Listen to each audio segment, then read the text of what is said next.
पढ़ने वाले हैं फ्रेडरिक ग्रिफिथ के बारे में। तो ये कौन थे? ये ब्रिटेन के बैक्टीरियोलॉजिस्ट थे। वर्ल्ड वार 1 के बाद, स्पेनिश इन्फ्लुएंजा के बाद न्यूमोनिया जो है एक बहुत बड़े महामारी के रूप में फैल रहा था। तो इन्होंने सोचा कि चलो इसके लिए कोई एक वैक्सीन ईजाद करते हैं। तो इन्होंने एक्सपेरिमेंट करा, लेकिन जो एक्सपेरिमेंट करा तो उन्होंने ये पाया कि जो जीन्स हैं वो मॉलिक्यूल्स हैं, और जो डीएनए जो है वो जेनेटिक मटेरियल के रूप में एक ऑर्गेनिज्म से दूसरे ऑर्गेनिज्म में ट्रांसफ़र होता है, जिसको ट्रांसफॉर्मेशन कहते हैं बैक्टीरिया के केस में। तो इन्होंने एक्सपेरिमेंट में क्या किया, तो क्या कि इन्होंने एक बैक्टीरिया लिया जो कि न्यूमोनिया कॉज करता है, स्ट्रेप्टोकोकस न्यूमोनियाई, जिसको हम न्यूमोकोकस भी कहते हैं। इसमें दो तरह का स्ट्रेन होता है, एक पैथोजेनिक, दूसरा नॉन पैथोजेनिक। जो पैथोजेनिक होता है वो स्मूथ होता है, और जो नॉन पैथोजेनिक होता है वो रफ होता है। तो स्मूथ होता है वो क्यों होता है, इस बारे में जान लेते हैं। तो जो पैथोजेनिक बैक्टीरिया है वो स्मूथ होता है क्योंकि उसके ऊपर एक कैप्सूल की कवरिंग होती है।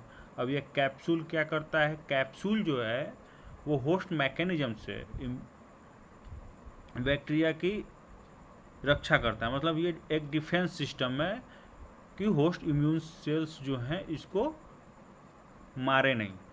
और ये कैप्सूल बनता कैसे है? तो ये कैप्सूल जो है वो एक पॉलीसैकेराइड्स की चेन्स होती हैं, उससे बनता है।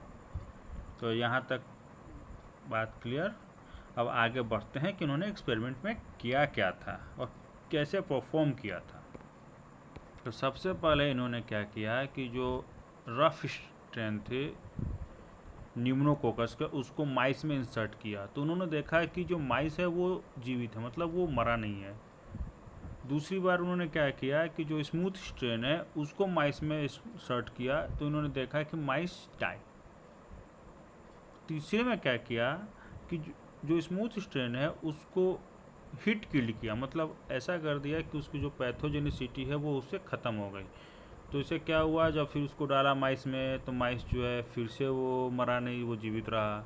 और चौथी बार में क्या किया लास्ट में कि जो हीट किल स्ट्रेंथ है उसको जो है वो रफ स्ट्रेन के साथ मिक्स किया, और मिक्स करके माइस में इंसर्ट किया। तो इन्होंने क्या देखा है कि माइस फिर मर गया है न्यूमोकोकस के इफ़ेक्ट से।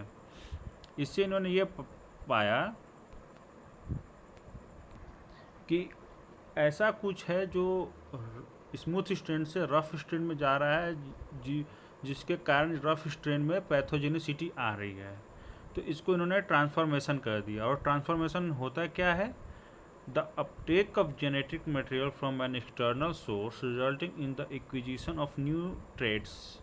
मतलब हिंदी में इसका हो गया कि एक जेनेटिक मटेरियल एक ऑर्गेनिज्म से दूसरे ऑर्गेनिज्म में जाता है, जिसको वो दूसरा ऑर्गेनिज्म एक्सेप्ट करता है, और उससे उसके फिनोटाइप मतलब बाहरी जो स्ट्रक्चर जिसको हम देखते हैं उसमें चेंज आता है। ये इसको क्या कहते हैं? ट्रांसफॉर्मेशन।